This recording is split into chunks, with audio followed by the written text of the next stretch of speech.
It's a movement. We're talking about unity. We're talking about unity.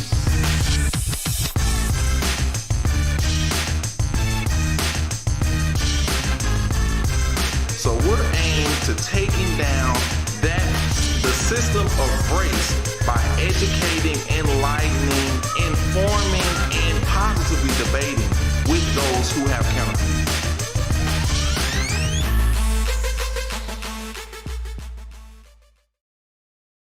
Welcome. It's November 17th, 2020, and what I call Thanksgiving Week Eve, because that's actually what it is. Next week we go into Thanksgiving, which is a great time of year for everybody, especially in this year of COVID, coronavirus 2020. So we're looking for we got a lot of things we can be thankful for, even in the midst of all of that stuff. So we want to welcome to Erase Races Talk About Unity today. And as always, I'm your host, Carlin Charleston, saying we need to erase race, but I've also got my Erase Race co-host, Richard Jennings. He's coming in via satellite today, as I call it. He's coming in virtually. So we just want to welcome Richard. So Richard, say hey, hello to everybody. Welcome. Hello.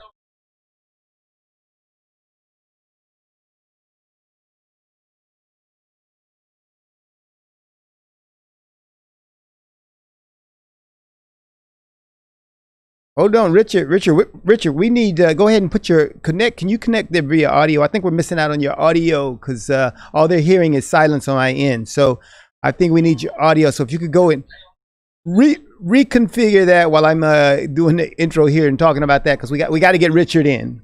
All right, you're back in now. You're back in. So we're good. All right, so go ahead and continue with what you were saying. Welcome aboard, Richard. Welcome again. Well, I am excited to be a part of what E.R.A.S.E is doing, especially during this election season. I love technology that we can jump in and do this remote, but I don't like it when it doesn't work. But right now we seem like it's working. So yeah, let's see. All right, let's get our setup straight here, because now we got your audio, but we didn't have your video. All right. And so do you have my video now? Yes, we don't have your videos, and your video is on your computer. Is that what you got? Yeah. Okay. Well, actually I can do whatever you want me to do. Hang on. Well, yeah, because however, we need to get you. I'm looking at the screen and I don't see Richard. I see R.E. Jeep. I don't see Richard. So your video is not activated. Yeah, it says that Zoom is unable to detect a camera, and I know I have a camera on this really fancy. You missing computer. A camera? Yeah, I just got to find it. Let me go find it. Otherwise, we got to go back to your phone, the phone connection, so we can get into these deep topics. All right. Well, you keep searching, and since they've got me, I'm gonna go ahead and start talking about the stuff we're gonna cover, which was the stuff that Richard was gonna cover. So I'm taking over his job. I'm getting his paycheck today. All right. So he keep trying to connect because they got to get Richard in here so we have balance on our set.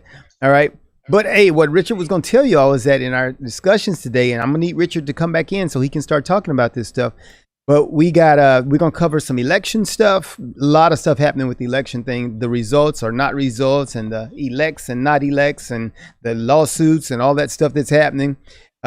And plus a lot of other controversy that's coming, emanating from social media and their role in this whole election, and a lot of things like that. So we're going to cover that and get everybody up to speed, and everybody's going to be smart on what's happening with the election status. Then we're going to talk about the pandemic update. The virus is, escalating huge.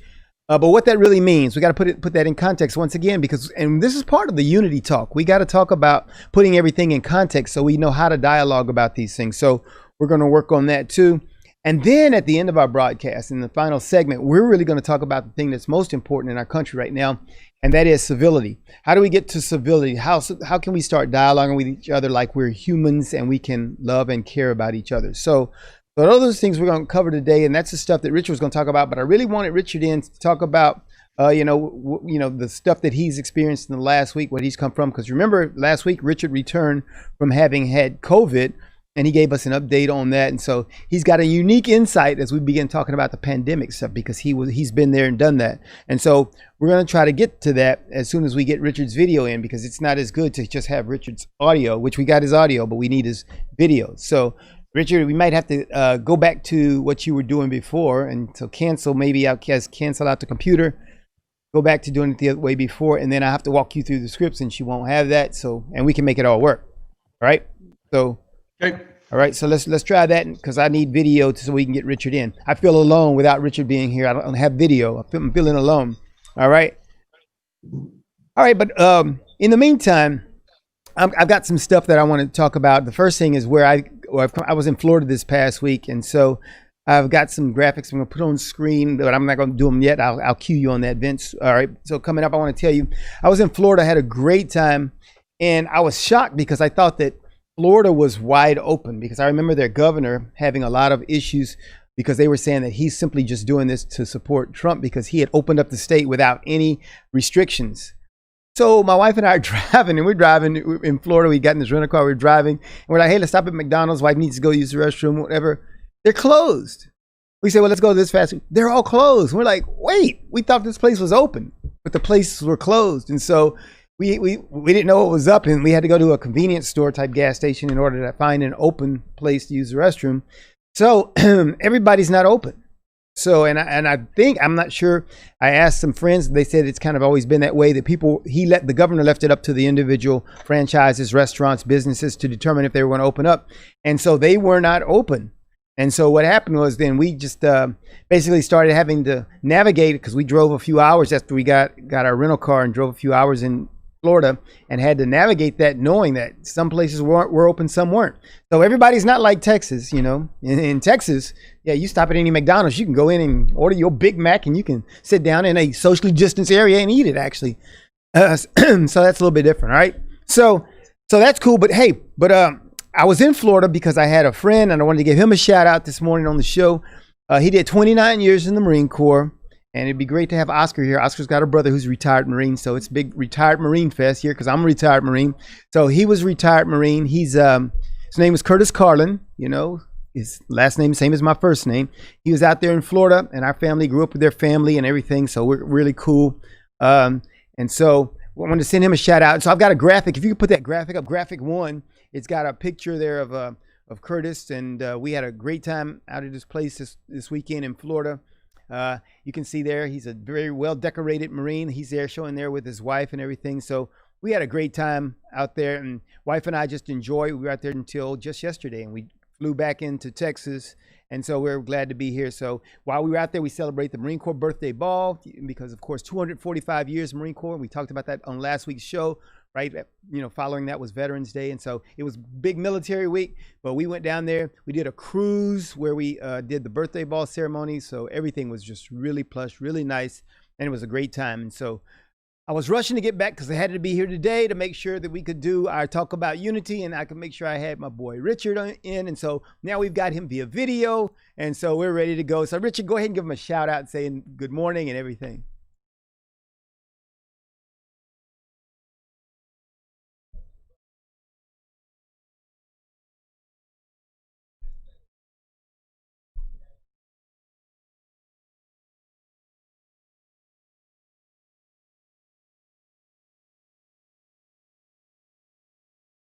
Hey, Richard, I got you fine, but they're saying they're not getting you in your mic. They're not getting you. Yeah. Did you?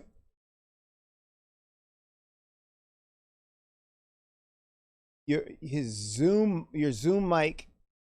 So you're via your phone, right? Are you zooming now via phone? So you need to, I guess, connect your audio via the phone then. Yeah, that's what he did. He connect.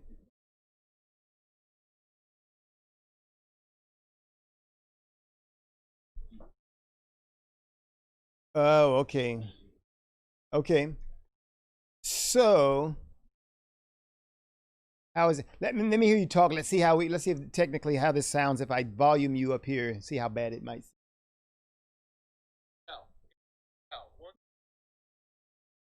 No, he's saying he's not getting you. He's only getting you through the microphone that I've got. So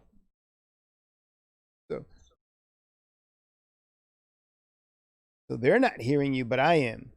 And I guess we could do this. Let me see. I might have to put you in my mic. Say something. Let's see how terrible this sounds. Mic check, 1, 2, testing. How does that? Is that too? Testing. Is that a terrible sound? Go ahead, keep talking. Hello. Hello, 1, 2, 3. 5, 6, 7, 8. Testing 1, 2, 1, 2, 1, 2, 1, 2. All right, so he says you're coming through pretty loudly, so I might just have to do this and might have to rig it this way. All right. Wow. This is called, hey, in the Marine Corps, this is what we do. We adapt, we improvise, and we make it happen. Adapt, adjust, and overcome is what we say in the Marine Corps. We adapt and we improvise. We adapt, improvise. We got to adjust. We can. And so, you know, this election season is just, is something. Hey, well, let's use that word. This election season is something we still don't have, although everybody is telling media, conservative and liberal media is telling the president that he needs to concede, but yet none of the electoral college votes have been cast yet, and so he's going through his legal process like every other president before him did. All right, hey, so we're gonna talk about that later. All right, yeah, you're getting deep here. We're gonna talk about that later. We were just giving you the welcome back thing because I want to talk about some other stuff before we get to the meat. You're trying to get to the meat. We gotta go to the commercial break before we get to the meat. We're gonna do that later.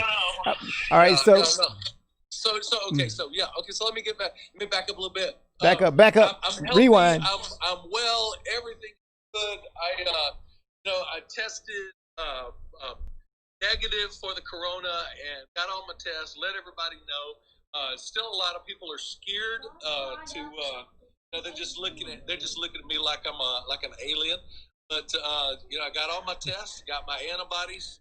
Everything's good. Everything's great. My whole family's doing good, and so ready for Thanksgiving. But no, I'm just glad that this avenue of technology that I get to connect with you guys today. Great. So, Outstanding. So, hey, it's awesome that we got you here. We got you in some form. And so, but one thing I want to do, I'm going to advertise next week's show. We're going to have a great show because guess what, Richard? Dwayne said he'd make it for next week. All right. Man, that is a dream come true. I love your brother, and we have conversations. And he's on a different planet than I am regarding political stuff and cultural stuff. But hey, man, I love him, and I so enjoy our respectful conversations, and they are. And that's what's going to make it so interesting next week. I've got a graphic too. If you could post that graphic too there, Vince, and it shows my brother. Because if you know my brother, I said it's going to be a barn burner.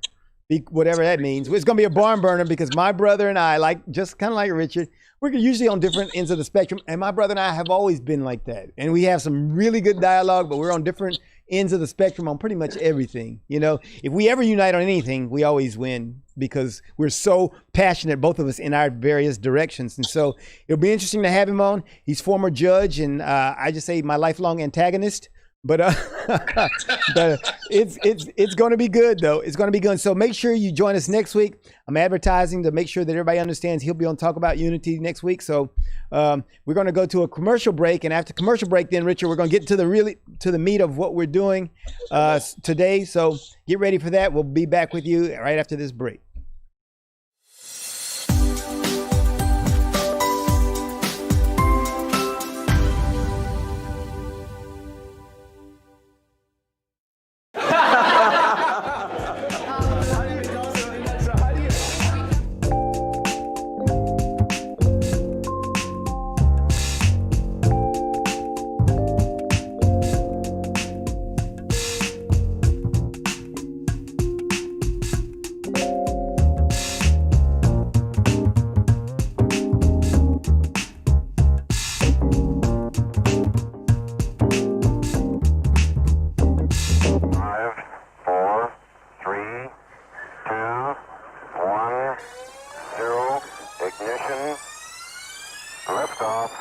Don't push me because I'm close to the edge. I'm trying not to lose my head.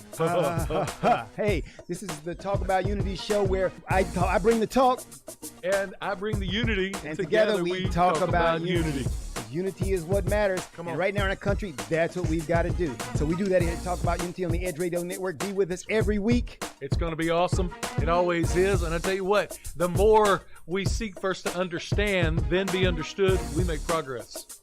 And we like to do that. And that's why everybody's on the brink. We love what we do at Edge Radio because everybody's on the edge. We bring them back from the edge and we bring the unity. So we're just glad. Edge Radio Network, every Tuesday morning, 10 a.m. Talk about unity because here at Edge Radio Network, truth still matters.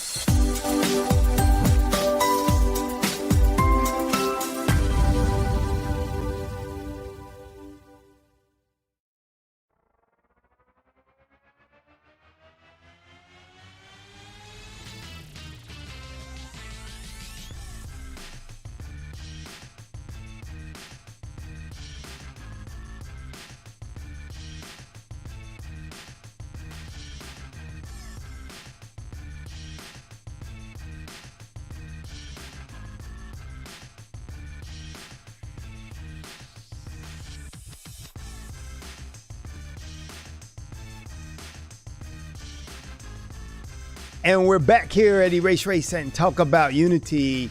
Your host, Carlin Charleston, with my co-host there, Richard Jennings, coming in via satellite. And we're ready for our agenda for the day. And the first thing we want to do is we want to start talking about this election, post-election chaos. So, Richard, where are we? Give us some perspective. Where are we?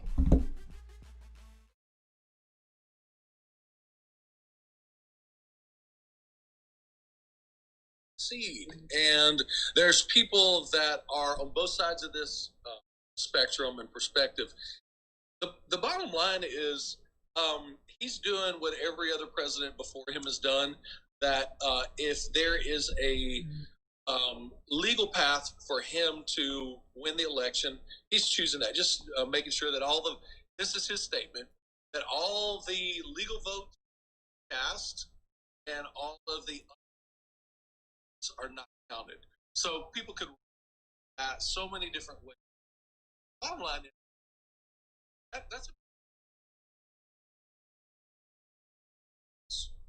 that's everybody that. So there's the media all over the place, right and left, liberal, conservative, Republican, that are like, you just need to concede. And there's other people screaming, "Don't let's go down this whole thing." I really hope we figure this out. I don't think we're going to figure it out on this particular election cycle because there's just too much water under the bridge at this point. Like we said last week, or I said last week, that I think to just have a complete redo election, and that's very highly unlikely. That's highly unlikely. I'd see Donald Trump 2024, and that would just bear out. Not everybody, but a lot of people will bear out. But bottom line is there's a lot of there's a lot of things that need to be fixed and for the integrity of our elections, and we're nowhere close to being where everybody can look back at this election and say, he lost the election fair and square. I don't think that will say that, but people, whether it's throwing away ballots or in the pandemic as a legitimate, just a V to do all this stuff. It's just a mess. And people's reactions, lawsuits, this whole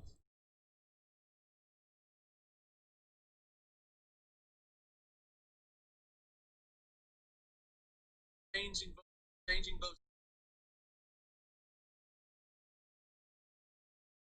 passed, but theoretically, yeah, it is. Wait. Well, let me ask you a couple of questions. Hold on, Richard. Let me ask you a couple of questions. First, because I want to get to that Dominion server because I want you to give us some background on what's happening there, what the issue is. But the first question is: have any of his lawsuits or anything has it changed any election results thus far?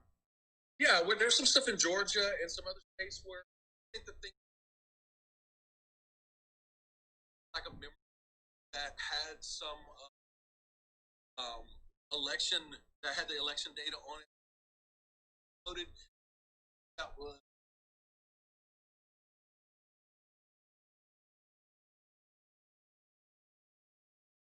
not near enough to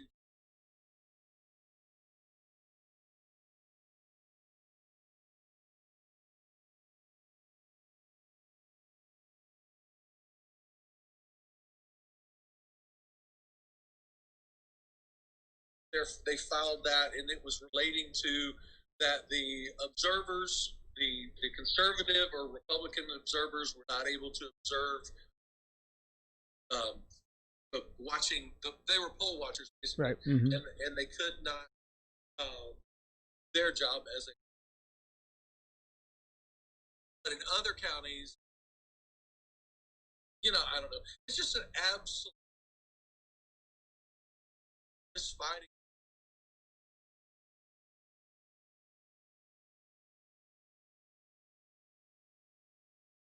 Republican Donald Trump rallies, and there's people got hurt this last weekend. It is really getting heated, and the reactions of the people is not good. We should be able to come out of an election and go fair and square. My guy lost, or fair and square. My guy or lady won. Mm-hmm. And right now we're nowhere near that. I would hope to think that we would grow up during this particular election cycle, regardless of who's going to be in that Oval Office. All right. Yep. Hey, so that's civility talk. We're gonna get to there now. Tell us about Dominion Server. Yeah. So that's good stuff. We'll talk about it. Yeah, because we're gonna talk about civility in our last segment, so we'll cover that. Tell us about this Dominion Server thing you're talking about, because I'm really kind of clueless on that. Tell us what happened. Give me background. Okay. So this thing has been around for a little while, and there are. I hate to even use the word liberal and conservative, because if things were only if the shoe was on the other foot, everybody would scream about they were the one that was being disenfranchised. Mm-hmm. What the word on the street is, this Dominion Server actually what it does is it changes the votes from one candidate to the other candidate. And I don't know, I don't understand all exactly how that goes. That is, but there's many people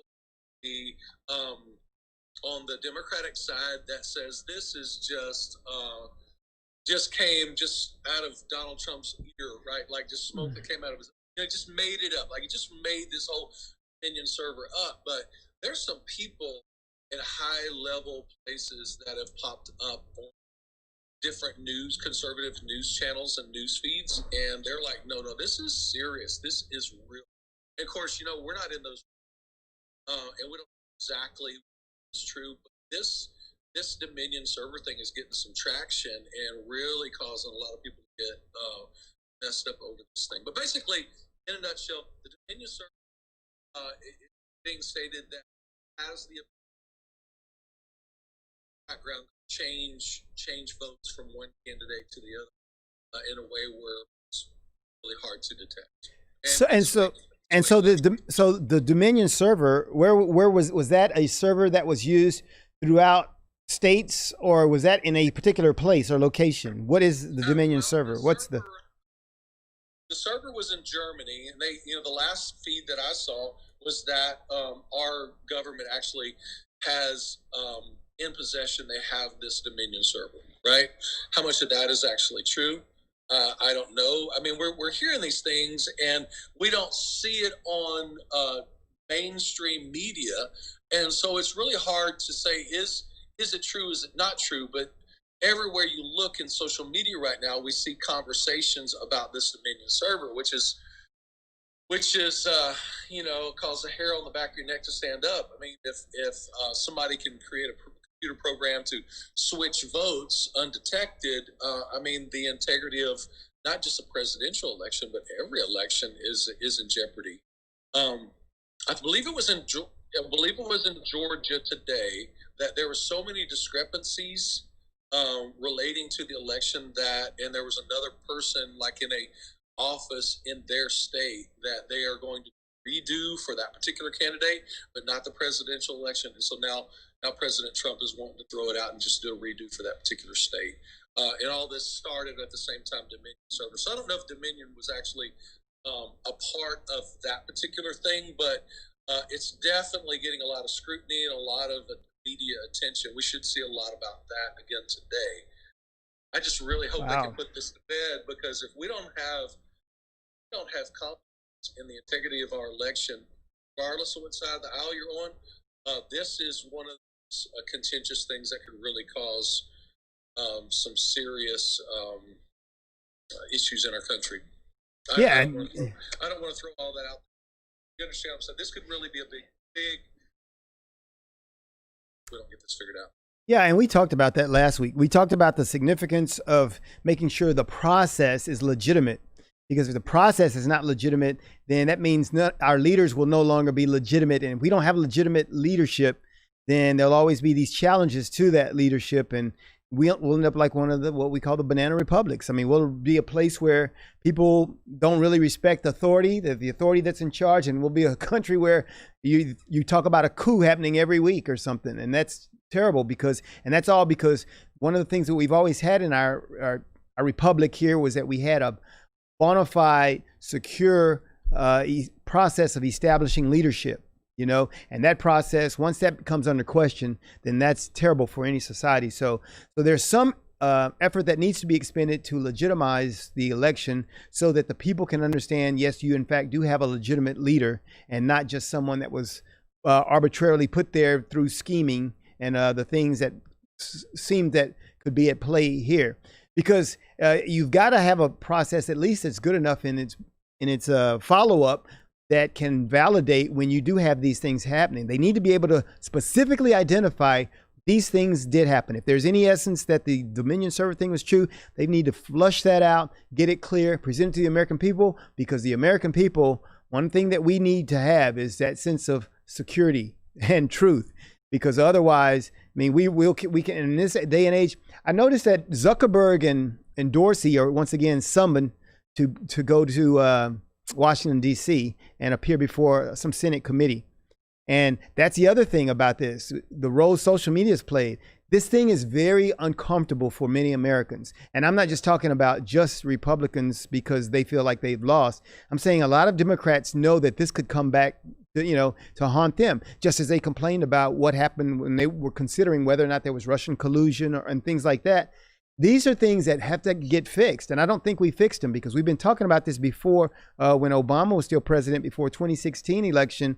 We talked about people hacking into our systems, and we're still talking about it. And we don't have really a good fix on solving this problem. So this is something the Americans have got to get solid. Otherwise, we stand in jeopardy of losing our republic. We really do. So give us a quick summary, and we're going to go to break after your summary. We're going to go to break right after your summary. Go ahead. Go ahead. Oh, okay, hold on. Like a horrible zone adult.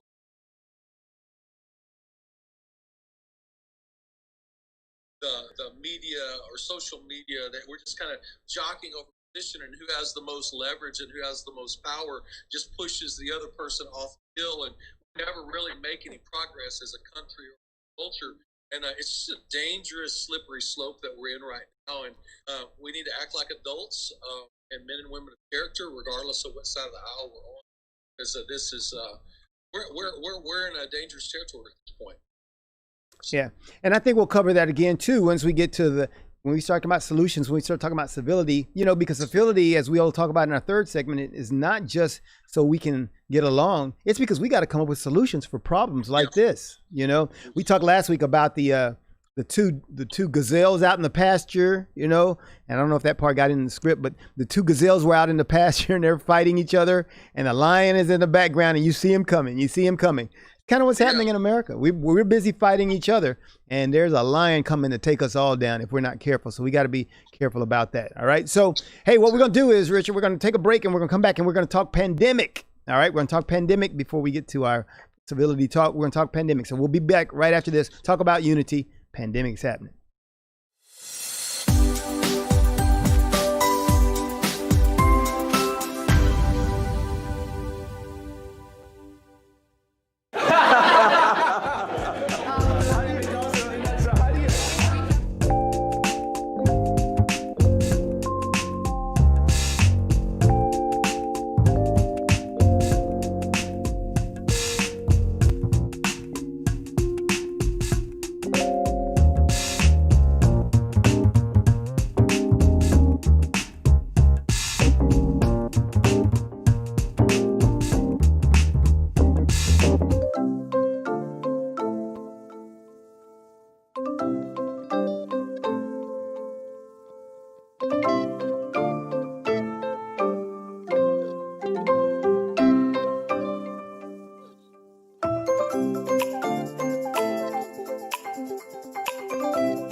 Are you a small business owner concerned about the downturn in the economy?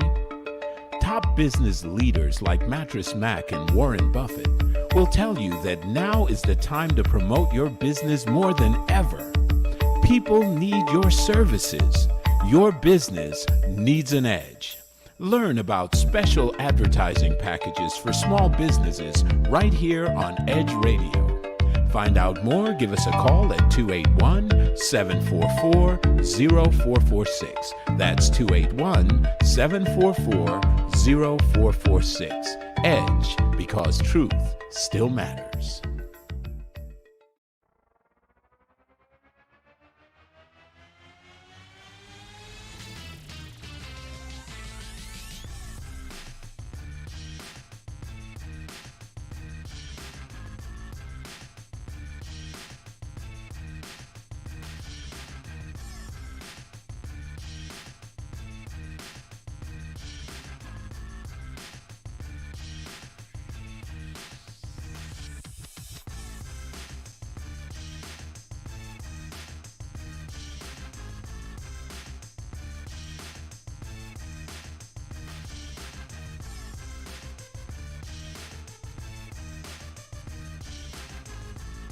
And we're back, and we were so full of dialogue and conversation about the elections, we didn't get to our pandemic. So we're back, and we're going to get to our pandemic now. So, Richard, let's begin talking about the pandemic.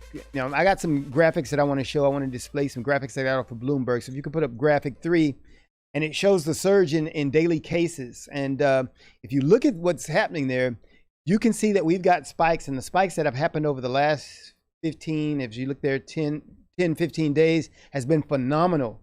It's just amazing that this is the highest number of cases for an extended period of time that we've had. If you look, it used to be, less than half of that used to be the highs. If you look back in the middle of the year, July, which if you remember now too, July was a peak time for us. And we were talking about, wow, we got to get this under control. People were saying, because it was after 4th of July. So now we've gone way beyond that. And if you look at that, you can see yesterday we had 165,000 plus cases, and we'll see where we stand today and tomorrow. But boy, so what do you think, Richard? Where are we headed? And given that you've just come out of that stuff, where are we headed? What's going on? What should we be doing?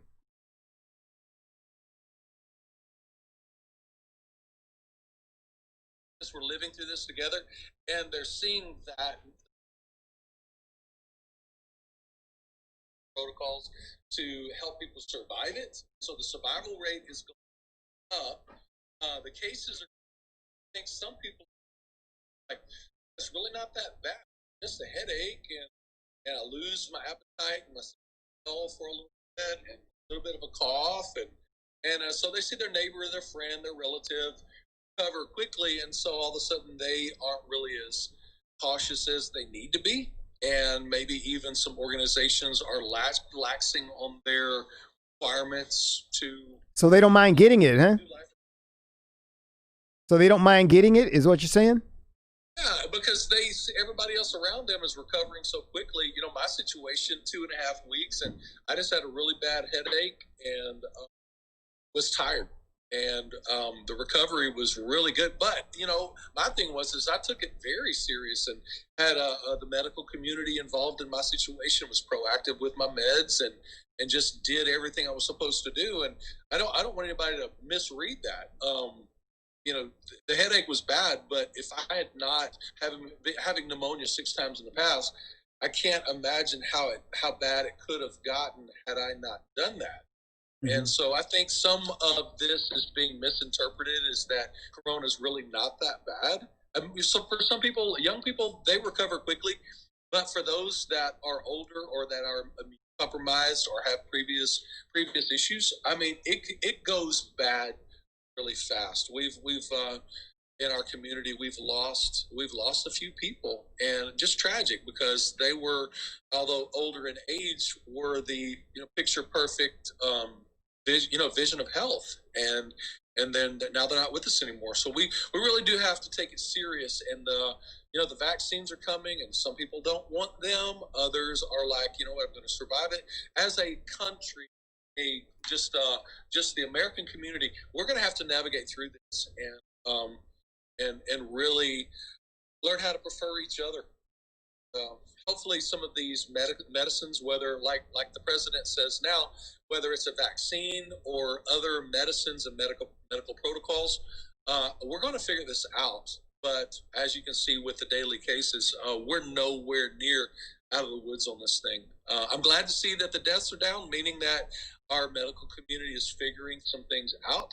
But it doesn't mean you can't get it. And, even if the worst thing is that headache, let me just tell you, Carlin, that is the worst headache I've ever had in my life for 3 weeks. Just this splitting migraine was horrible. But for some, it's a whole lot worse than that. All right, so let me ask you this, and as I ask you this, I'm going to ask Vince to go up and put up our graphic number 4, because it's a color-coded map of the United States, and it shows, I guess it gives you an idea of how things are getting across the country, because in some of the states where it identifies, it does a 7-day rolling average, and it identifies by color code, and the ones that are darker red, like as you see Louisiana there, is really dark, and so they're really up, and like I said, 7-day rolling average. But in those areas that are light blue or gray, that means they're in a decline over that 7-day period. All right, so you starting to see some blue. Now, last week when I looked at this thing, there was none of the gray and light blue. Now you've actually got some of that in there. And so it seems like some areas are starting to, and like I said, there are some that are better than that, because there's, I think the lighter color, I can't remember which color it was, but it's where it's actually, well, the lighter blue and the lighter gray is decreasing. And then you got yellow, which is just up from 0 to 5% increase. And so if you look at this map, you only see Louisiana that's in a really dire situation. But you got all these other states that are in some state of slight increase to some actually in decrease, a view decrease. And I think that's one of the things we got to continue over time. But I put that map up because I want to ask you this question about what you think about this. So given that our death rates, if you look at those states, and you can click on those, I'm not advertising for Bloomberg, but if you go to Bloomberg, you can actually click on that map and it'll show you exactly the number of deaths and the number of deaths by day, and you can see the increase. And so what you'll find is that when we started this back in March, April timeframe, when we first realized COVID's here, whatever, then the percentages were up, and we were talking about a death rate of 25% in many states, and that was the average across the country. Now that average is down to 2-3%, and in some states 1%. So given that, does it seem like not just a herd immunity kicking in, but do you think it would be more beneficial for us to say, let's take precautions and let's open up and do business? Because if you're talking about a 1% death rate, that is really something that should not really, I think, be shutting down the economy. And what's your view? What do you think about that? Well, if you look at it just related to, in comparison to the seasonal flu, it's doing better regarding the death rates than seasonal flu. But that doesn't mean, because as we know we don't know about corona. It's the first time we've ever dealt with this. We don't know what the colder temperatures and the increased humidity to do. Hopefully, because we're fighting winter back, the trends are going to head in the right direction.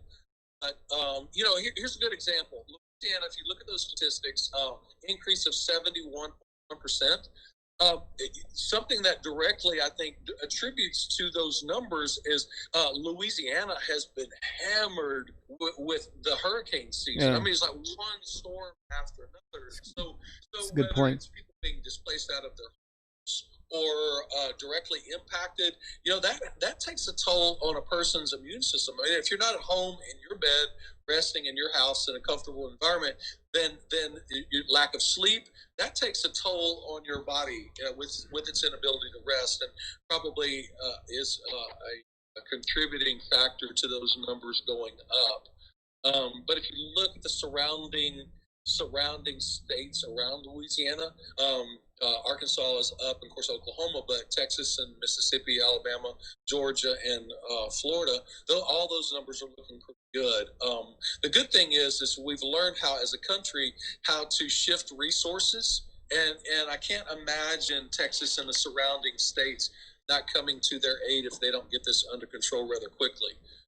Yeah, So yeah, good idea. I'd kind of forgotten about the yeah. We've been calling this Hurricane Alley lately. You know, that whole Louisiana, and yeah, you're right. So that probably had a big a whole lot to do with it.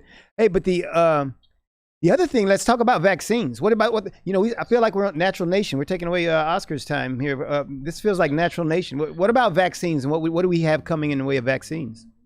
wow, I mean, have you? I was watching the guy from I think it's Moderna. That I mean, we're talking rolling this thing out in the next couple of weeks. Um, they with a 96% effective rate, and man, I sure hope that that's the case. Although there's a lot of people that are cautious, and this what is the term of this? The president labeled it Operation Warp Speed. When you're talking about people's lives, talking about all of the bad press that vaccines has gotten in the past, we really need to be careful about warp speeding anything relating to vaccines. Um, not going to get into all the things that people say attributed to this sickness or that sickness, but there's a lot of people that will hang their hat on their last hat on that vaccines cause their children or their other loved ones to be affected lifelong because of vaccines. So hopefully they're really testing those things out. They're working those things out. But what the president touched, he just alluded to it, but he didn't go into detail. And I wish we'd like to get some additional information is what are the other things that they're talking about doing other than medical protocol that is going to be able to combat this virus. But the promising information regarding the vaccines really, really felt good. I hope that they are not cutting any corners on that because people's lives are at stake. So are you hoping that everybody else gets vaccines so you don't have to? Oh yeah, you got antibodies. You don't need to. You got antibodies because you're already been a victim. So would you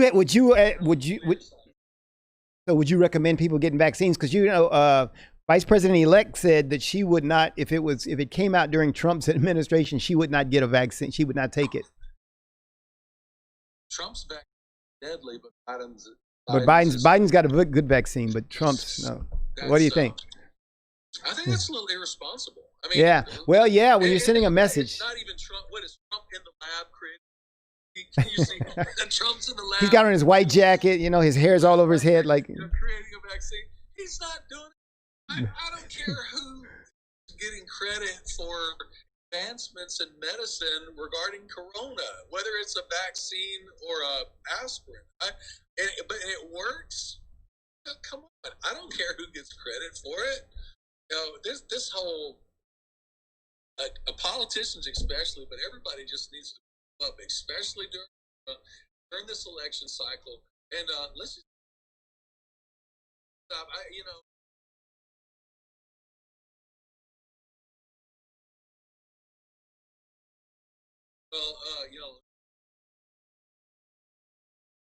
It's like they don't want the vaccine and all. They come back for 8-9 minutes.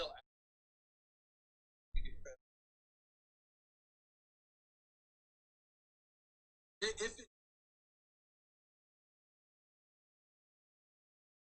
is worse.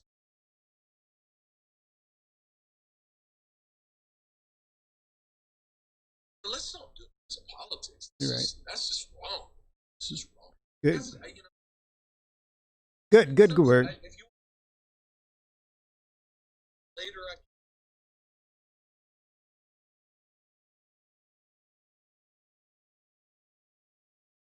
do not.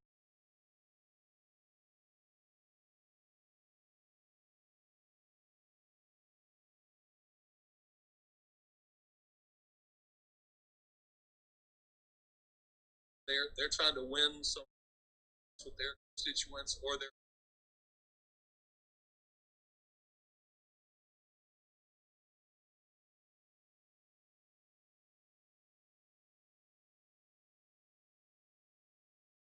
publics.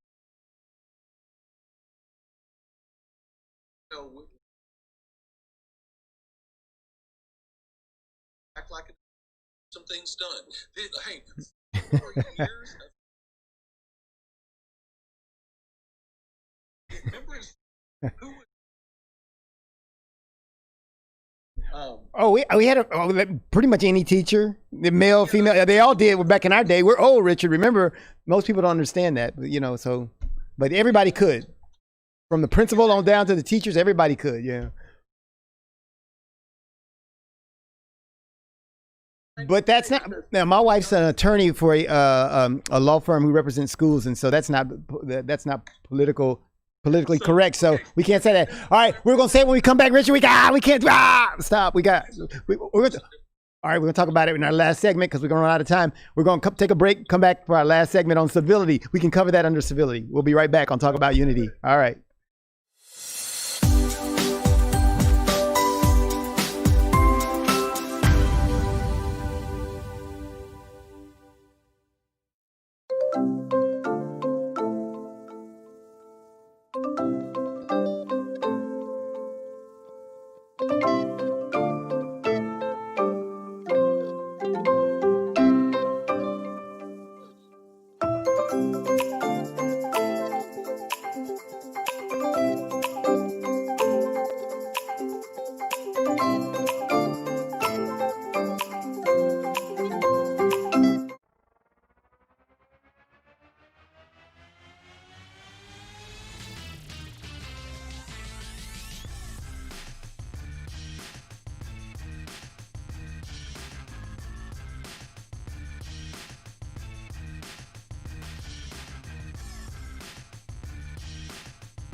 And we're back, and we're in our shortest segment of the show, and it should be our longest because we're going to talk about what everybody needs. Everybody needs a dose of civility. And so, Richard and I, let's begin. Let's talk about the civility. Let's talk about some of the things you were talking about. How do we get to this place of civility that we need to be? First, we need to hold ourselves accountable. That if we can't say something not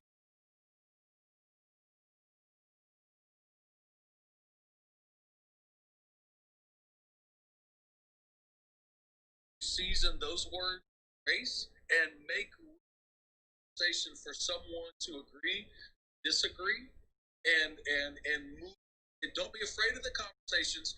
Be respectful in those conversations because I'm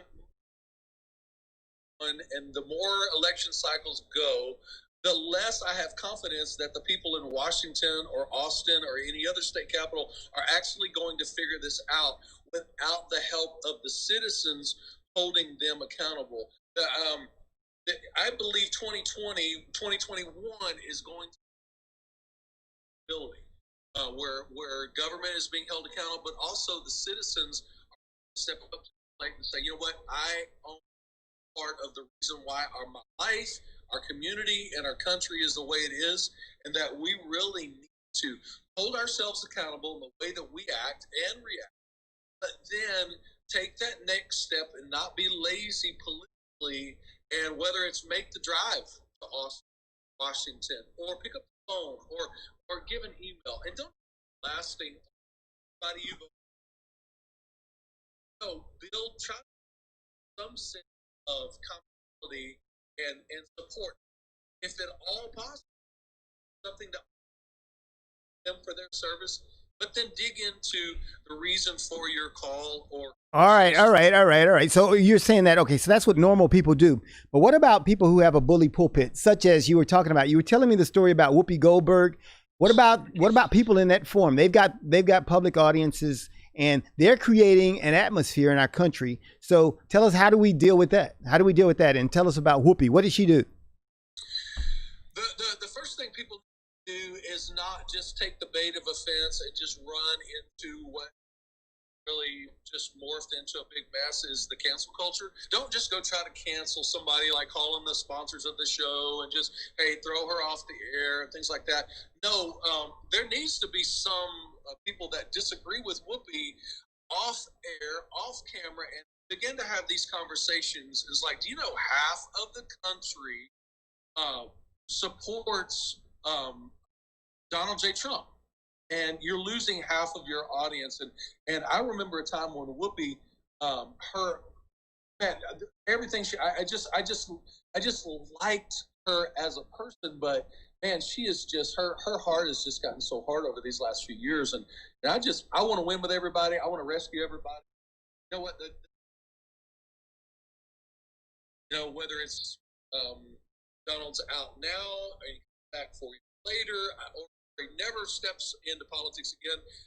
There will be somebody else that will irritate you. And as a country, we need to realize we can't just give all this to as a country, the people we buy for get involved and steer the policy in the direction of our country as citizens, because we're engaged with those politicians. All right, let me ask you about this one. I've got Vince, if you could go ahead, that graphic 5, put up that graphic 5. It's an example, I think, of, I don't know if you call this politically correctness or incivility or what, but it's an article about a Virginia professor who went out on Facebook, and he made this statement to people who voted for Biden. And he said, this is what he said in quote. He said, "If you were ignorant, anti-American, and anti-Christian enough to vote for Biden, I really don't want to be your social friend on social media. I wouldn't hang out with you in real life. I don't want to hang out with you virtually either. You have corrupted the election. You have corrupted our youth. You have corrupted our country. I have standards and you don't meet them. Please remove yourself." Now, this guy's at the school, Virginia Wesleyan University, I think maybe a Christian school. What do you think about that? Is that incivility? What is that about? That is a misguided soul that just chose to forego every ability to speak into somebody else's life. If only people that you speak into their life is people that are just like you, that's a pretty narrow audience. Mm-hmm. Be trying to love and fit and let influence us. That's what relationship is. There's this back and growing together. Mm-hmm. Great. I grow many times. I grow more when I spend time with people that think it differently, act differently than I do, than when I hang out with people that are just like me. It doesn't mean all of a sudden that I buy into it. It just sometimes it reinforces my position, because it's not, I didn't learn what I want to do. I learned what I don't want to do. Right? That's great. And so it's so important not to live in a cancel culture relationally that, well, you voted for that guy, well, you're out of my life. I've had a lot of people on social media because, and I don't really name parties or candidates from my pulpit or from my position, but every once in a while I'll talk about a policy issue or I'll talk about a position, and it is definitely from that particular party's perspective, and people are like, well, I know who you're for. I know who you're for, and they'll just slam the door on me right there.